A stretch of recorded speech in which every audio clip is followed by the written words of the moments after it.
चलो शुरू करते हैं ना बेटा। वर्ड प्रॉब्लम स्टार्ट करेंगे अपन आज से। राइट डाउन क्वेश्चन आसान से देखो। वर्ड प्रॉब्लम अभी तक अपन ने एक बार मैं आपको शॉर्ट में रिवाइज करता हूँ क्या क्या पढ़ा है। सबसे पहले हमने एल्जेब्रिक मेथड, ग्राफिकल मेथड पढ़ी हुई थी। उसका एल्जेब्रिक मेथड हमने 3 मेथड्स पढ़ी हुई थी, उसमें नंबर ऑफ क्वेश्चंस बनाए हमने। क्लियर। सबसे पहले पढ़ी थी हमने substitution and then elimination and after that cross multiplication. Clear. अब हम आने वाले हैं वर्ड प्रॉब्लम्स की तरफ में। वर्ड प्रॉब्लम्स में क्या रहने वाला है, अभी तक हमको इक्वेशंस दी जाती थी और हमको अलग अलग मेथड से सॉल्व करनी थी। और उसके हाँ एक और टॉपिक था नेचर, नेचर ऑफ सॉल्यूशन निकालने वाला है ना, सॉल्वेबिलिटी, कंडीशन फॉर सॉल्वेबिलिटी वाला। तो ये 5 टॉपिक हमने पढ़ा। फाइनल ये भी आता है पेपर में जो मैं आपको देने वाला हूँ, उसमें नंबर ऑफ क्वेश्चन आएंगे। आपने देखा होगा हर एक एक्सरसाइज में अलग अलग टाइप के। हाँ तो उसमें अब इसमें कुछ भी नहीं है, थोड़ा सा चेंज बस इतना है अपन को कि अब जो आने वाला है इसमें हमको इक्वेशन भी बनानी है और सॉल्व करने का तरीका वही रहेगा जो हम करते हुए आए हैं। क्लियर है। तो हम जितने भी वर्ड प्रॉब्लम सॉल्व करने वाले हैं उसमें हम सिर्फ इक्वेशन बनाएंगे। क्लियर। सॉल्व करते हमको क्योंकि आता है। क्लियर। जब तक स्पेसिफिकली ना बोला जाए कि फलाना मेथड से ही आपको सॉल्व करना है तब तक आप कोई मेथड यूज कर सकते हो। क्लियर है। एल्जेब्रिक मेथड शुरू करते हैं। राइट ऑन क्वेश्चन आसान से स्टार्ट करेंगे अपन, है ना। 7 chairs and 4 tables of a classroom. आपके पास मेरी डीपीपी है, खोल सकते हो क्या अभी सामने? डीपीपी ओपन कर सकते हो तो डीपीपी खोल लो, उसी से क्वेश्चंस करते हैं। मुझे लिखवाने में टाइम नहीं वेस्ट करना पड़ेगा।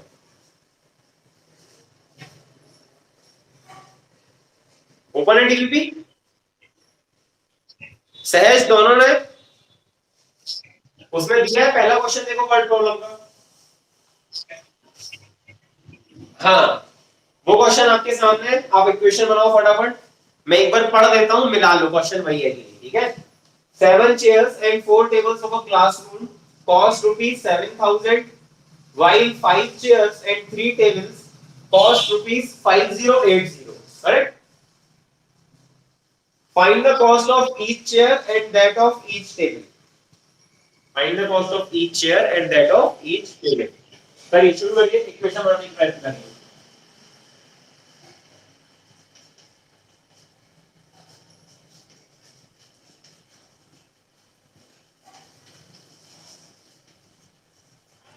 सबसे पहले तो x और y लाना पड़ेगा मार्केट में। तो सबसे आसान तरीका, आप तो ये देखो क्या निकालना है। तो क्या निकालना है? Cost of each chair and each table. उसी को x और y मान लो। लेट द कॉस्ट ऑफ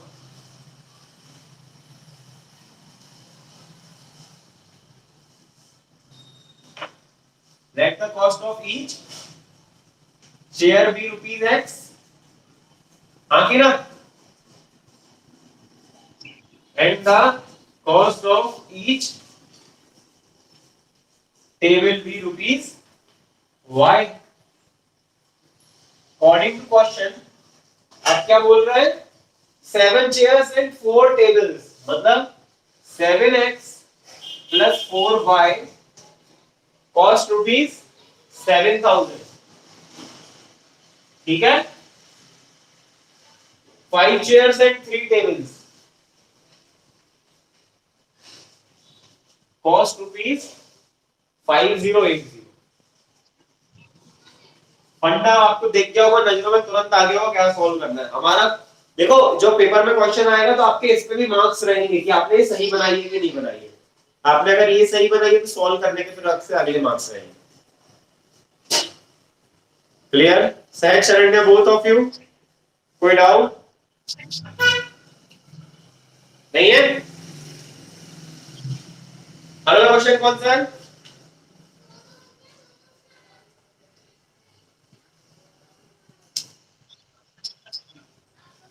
उसमें लिखा होगा, साइड में आंसर भी दिया होगा डीपीपी में। मिला सकते हो ना, मिला सकते हो।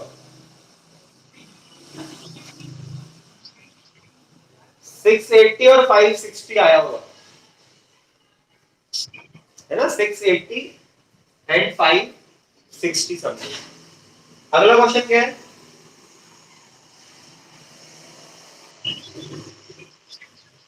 सही है, मैं एक बार पढ़ देता हूं, आप मिला लीजिए बस। Each one of A and B has some money, if A gives ₹30 to B and then B will have twice the money left with A. But if B gives ₹10 to A, then A will have thrice as money as is left with B. How much money does each have?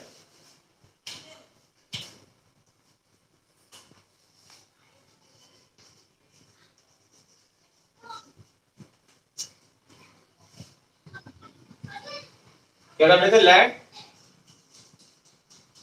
A and B have rupees X and rupees Y respectively. Clear? कर लो according to question, equation बना के दिखाओ, equation is more important. क्योंकि अब आप उस stage पे आ चुके हो कि आप इक्वेशन सॉल्व करना तो आप सीख रहे हो, बट आप इक्वेशन बनाना सीखना है आपको, ठीक है, पूरे वर्ड प्रॉब्लम में। अभी 2 क्लास लूंगा इसमें मैं कम से कम मिनिमम।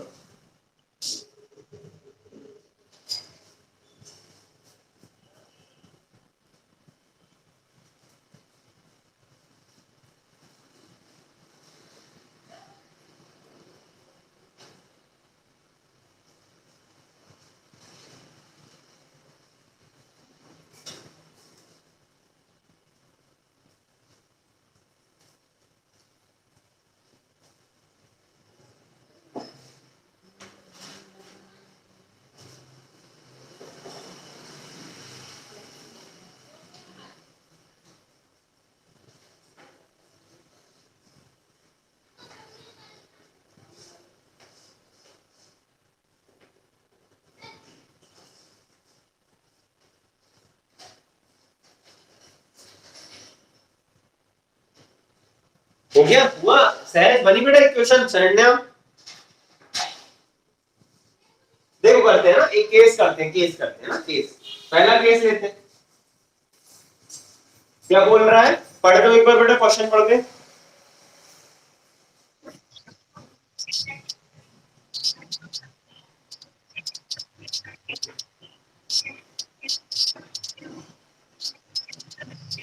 बस बस अभी रुक जाओ, देखना केस 1 देखते हैं। A gives money to B, कितने रुपए दिए उसने? ए गिव्स ₹30 टू बी, इतने में कोई डाउट नहीं होना चाहिए। तो ए ने जब दिए तो मनी कितनी बची है ए के पास? मनी लेफ्ट विथ ए कितना हो गया? x माइनस 30, और मनी लेफ्ट विथ बी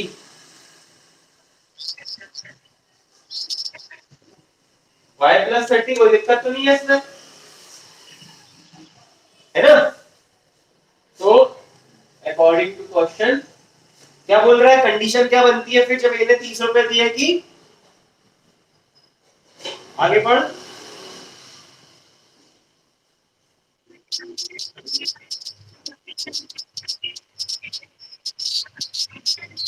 अरे पहला केस तो पढ़ पहले पूरा। जब ए ने बी को 30 रुपए दिए तब क्या हुआ?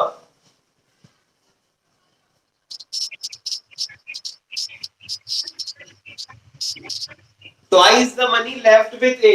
So according to question, B will have ना, तो y plus 30 is equals to twice the money left with A.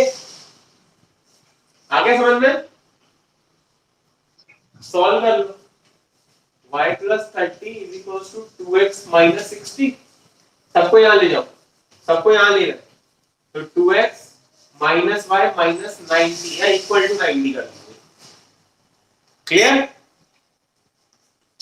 Equation 1। Second part short में कर रहा हूं थोड़ा सा। फिर क्या हुआ? बी गिव्स मनी टू ए, कितना दिया उसने लेकिन? ₹10 टू ए। तो देखना मनी लेफ्ट विथ ए कितना हो जाएगा? x plus 10, money left with B y minus 10। According to question condition पढ़ बेटा।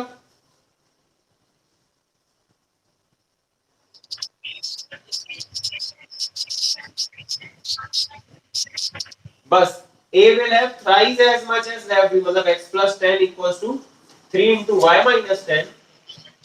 सॉल्व कर लेते हैं।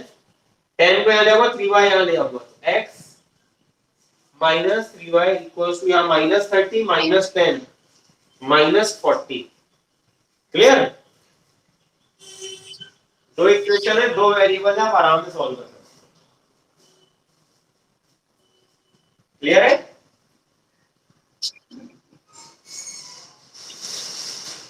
कॉपी कर लो इतना, ये तो सॉल्व करना आपको आएगा। कर लो कर लो, लेकिन जल्दी करो फिर, ताकि अपन क्वेश्चन ज्यादा कर पाए। मेरा प्रयोजन मेन ये है कि मेरे को आपको इक्वेशन बनाना सिखा दिया मैंने आपको, अब आप फ्री हो जाओगे।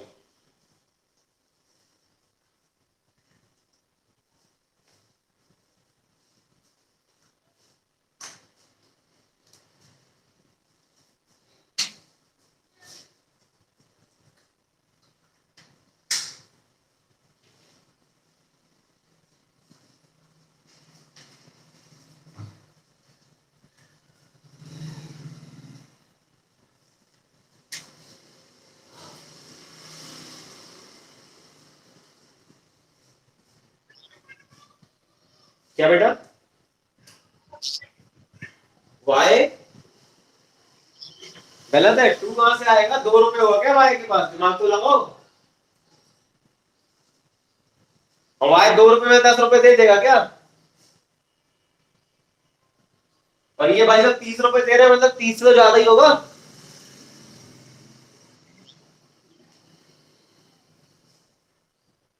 जनरल नॉलेज है ना, जनरल नॉलेज। ये इसको 30 रुपए दे रहे हैं तब इसका डबल बच रही है, मतलब, और इसको 10 रुपए दे रहे हैं तब इसका ट्रिपल बच रहा है। कम से कम 30 वाला कम है ना, 30 तो हो ही होगा।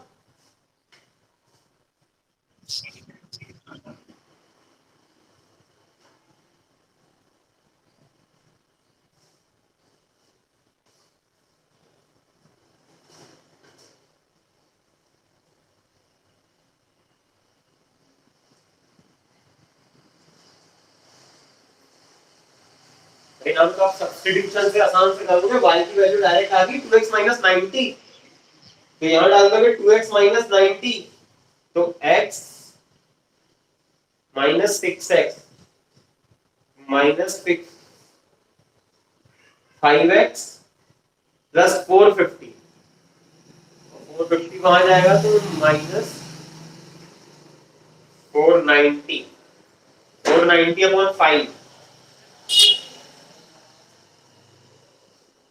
करो थोड़ा, कुछ तो भी होगा।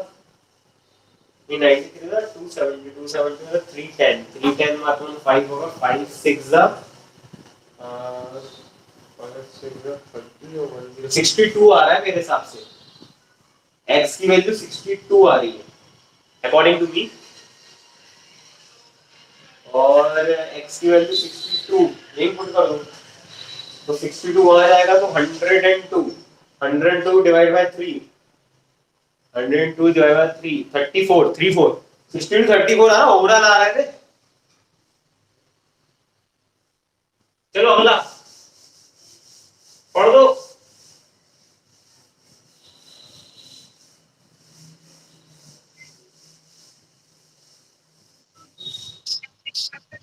इंपॉर्टेंट है ना, इंपॉर्टेंट, इंपॉर्टेंट मार्क कर लो इस क्वेश्चन को।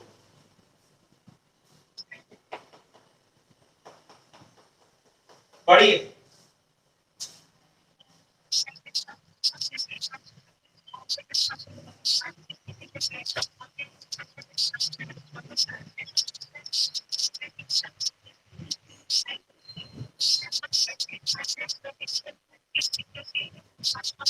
बस ठीक है,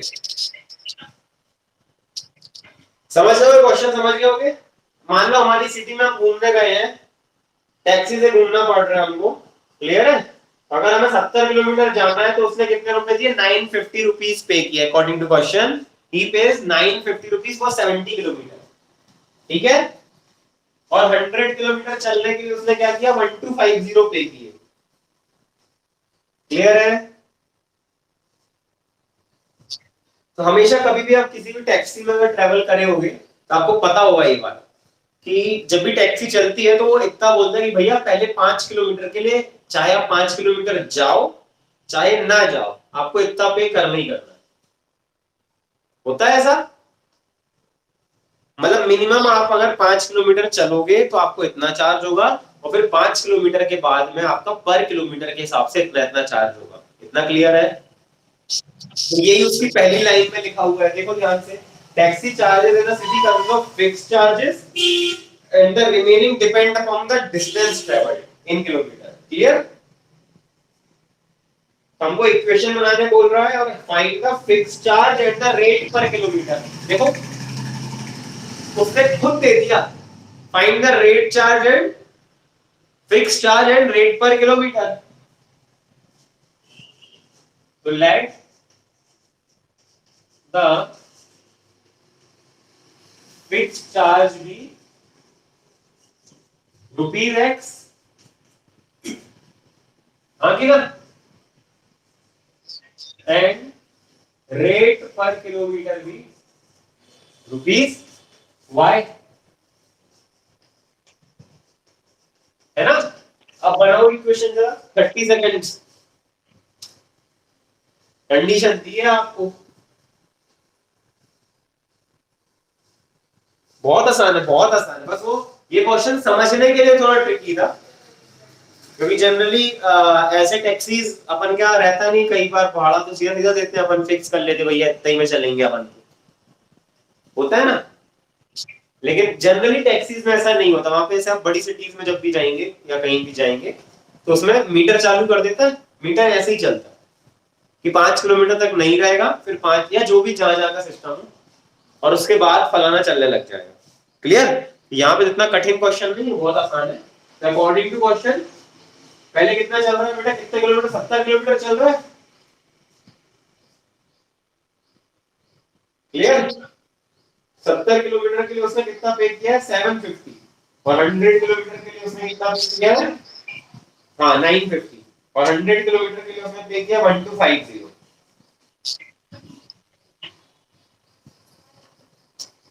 उसने टोटल 950 पे किया है। तो समझ लो एक्स तो फिक्स्ड है,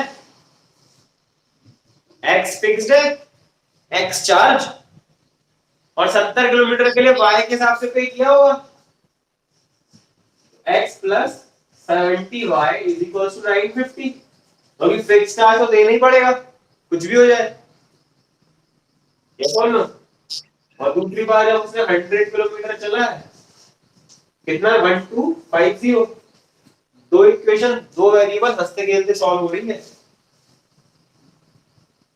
अरे ऑलरेडी कोएफिशिएंट सेम है ना, सब्ट्रैक्ट कर दो। कोई बंद,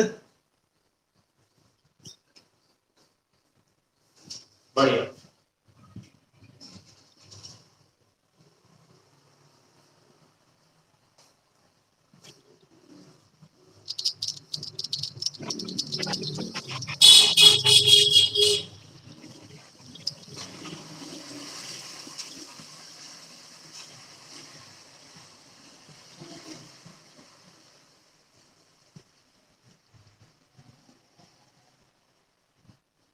देखो ये क्वेश्चन में थोड़ा चेंज, जो मैंने कंडीशन आपको बताई है ना, होता असली में वैसा है, लेकिन इस क्वेश्चन में डायरेक्टली वो फिक्स चार्ज ले रहा है ना।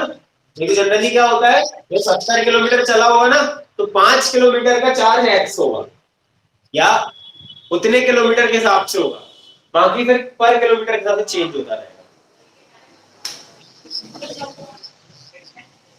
एक्स 50 और वाई 250/10 सही लग रहा है। 250, 700, 250 नहीं रे, 250 का 700, 800, 900, 250 सही है। और 10 सही है।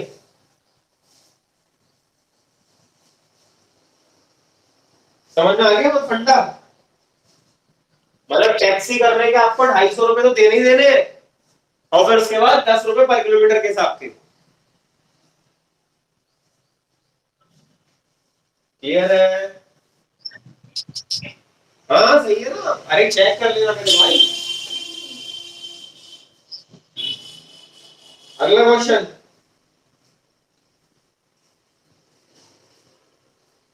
ये मैंने आपको 9th में भी कराया हुआ है, बट अभी भी करके दिखाओ मुझे जल्दी, बोर्ड में आया हुआ क्वेश्चन है अगला वाला। देखा देखा था लग रहा है, करो, उसका फंडा क्लियर होना चाहिए बस। एक्स और वाई मेरे हिसाब से, पढ़ो अगला क्वेश्चन।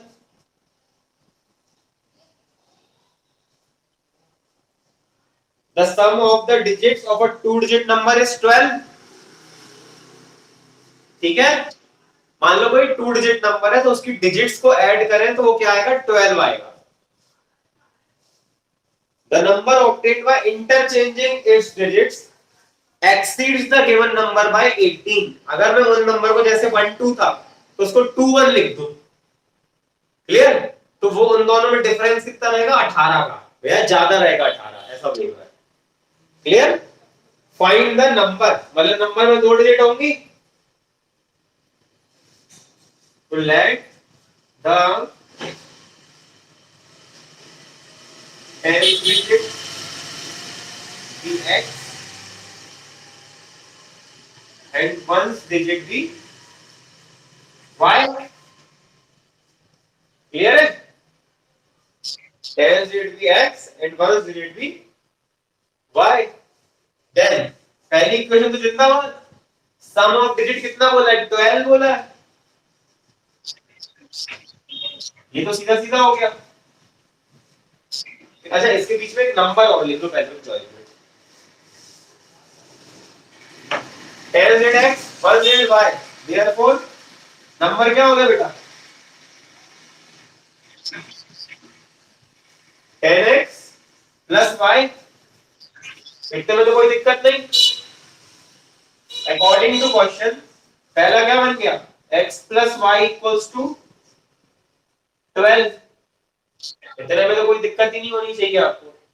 अब क्या बोल रहा है, नंबर चाहिए हमको 10x प्लस वाई, क्लियर, और बोल रहा है इसको इंटरचेंज करने में क्या हो रहा है, जो नया नंबर बन रहा है वो पुराने वाले को 18 से एक्सीड करेगा, क्लियर।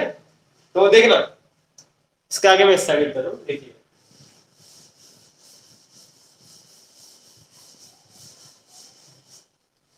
देखना बच्चों,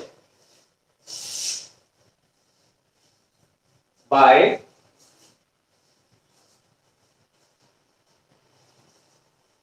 इंटरचेंजिंग डिजिट्स क्या हो जाएगा, क्या हो जाएगा, नंबर विल बी, इंटरचेंज करेंगे ना, क्या हो जाएगा नंबर, अरे ट्राई तो मारो, पहले नंबर क्या है 10x प्लस वाई, जब आपने इंटरचेंज किया तो नंबर क्या हो जाएगा, ये तो हमारी इक्वेशन बन गई सिंपल, हाँ 10y प्लस x, जो टेंस रेट है वो वंस हो जाएगी, जो वंस रेट है वो टेंस हो जाएगी, चरणने समझ में आ रहा है। Therefore question according to question क्या हो जाएगा, जो नया नंबर बना है हमारा वो पुराने वाले को एक्सीड कर रहा है 18 से, मतलब इसमें से मैं पुराने वाले को माइनस कर दूं, हमको क्या मिलेगा, 18 मिलेगा, 10y minus y 9y x minus 10x, तो माइनस 9x इक्वल्स टू 18, इसका मतलब y minus x equals to 3, ये क्वेश्चन नंबर 2। हर नए स्टेप में एम्प्लॉइज का साइन लगाया करिए, क्लियर, एक छोटी छोटी सी बात है, ध्यान रखिए।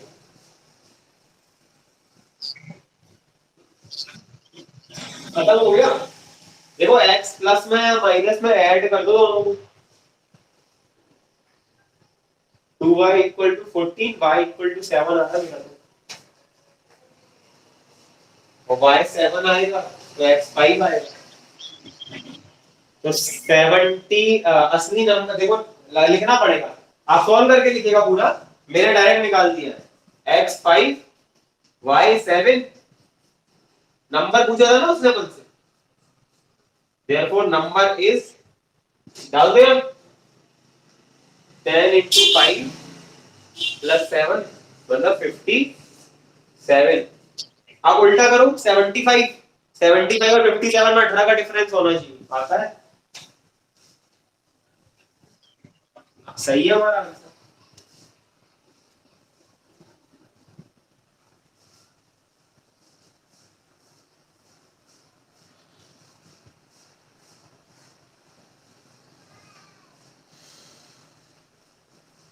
क्लियर है?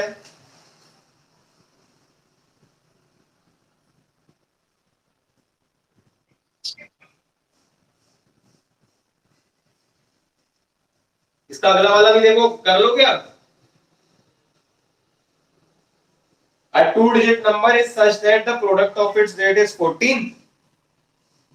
If 45 is added to the number, digits interchange their places. Find the number. Same है। यूनिट डिजिट को 10 डिजिट को x और y मान लो। ठीक है? अरे आवाज आ रही है? हाँ, वही सेम ले लो। यूनिट डिजिट को y ले लो, 10 डिजिट को x ले लो। तो two digit number is such that product is 14। मतलब x इंटू वाई तो 14 दिया हुआ है एक इक्वेशन। और अगर इसमें मैंने 45 ऐड कर दिया तो डिजिट बदल जाएगी। मतलब 10x plus y plus 45 equal to 10y plus x। सही है? तो इक्वेशन दो वेरिएबल हंसते खेलते सॉल्व हो जाएगी। कोई द्वंद्व, कोई दिक्कत?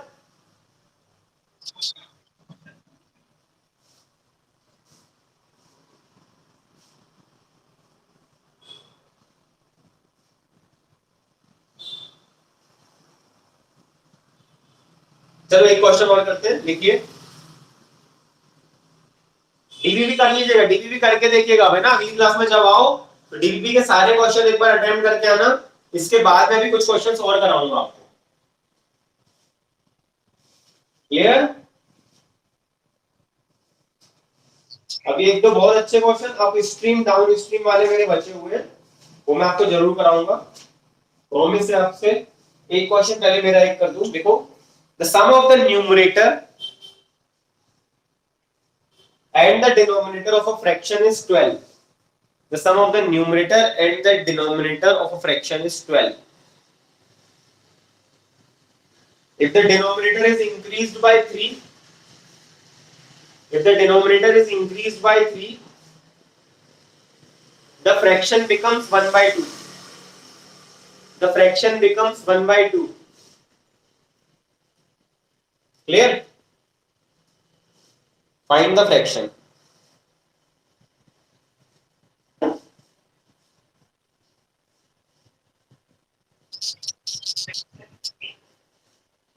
Increased by 3. The fraction becomes 1 by 2. Find the fraction. Fraction की दुनिया में क्या होता है? न्यूमरेटर होता है, डिनोमिनेटर होता है। तो न्यूमरेटर x मान लो, डिनोमिनेटर y मान लो।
Sum of numerator and denominator fraction is 12.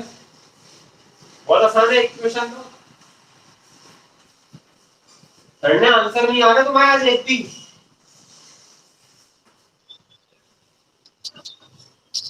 फिर क्या बोल रहा है? हाँ गलत है बेटा, गलत है, गलत है, ईमानदारी से गलत है। करते हैं ना, करते देखना। ये तो साफ साफ दिख रही है, सम ऑफ न्यूमरेटर एंड डिनोमिनेटर 12 होना चाहिए। फिर क्या बोल रहा है? If the denominator is increased by 3, अगर मैं डिनोमिनेटर को 3 से इंक्रीज कर देता हूं तो फ्रैक्शन 1/2 हो जाएगा। x upon y plus 3 equals to 1/2। कितना हो गया? 2x equal to y plus 3, मतलब 2x minus y equal to 3। Add कर दो ना मेरे भाई। 3x इक्वल टू 15, x की वैल्यू 5, y की वैल्यू 7। यही है तो गलत क्यों हो रहा है?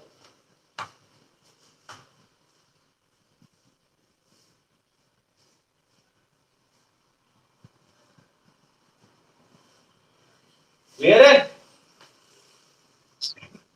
कॉपी कर लीजिए।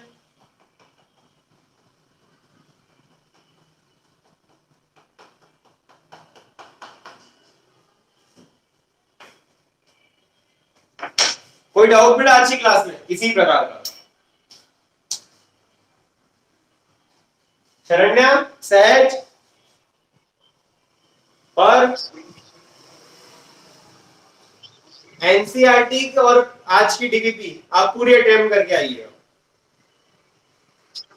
क्लियर? एनसीईआरटी के वर्ड प्रॉब्लम्स और मेरी डीबीपी आप अटेम्प्ट करके आइए। नेक्स्ट क्लास में जो भी डाउट होंगे वो डिस्कस करेंगे, और इसके आगे कुछ क्वेश्चंस और बहुत अच्छे क्वेश्चंस अभी बचे हुए हैं, ठीक है, वो हम डिस्कस करेंगे नेक्स्ट क्लास। हाँ हाँ तो सही है ना? कैसे आएगा भाई? 5 नहीं आएगा।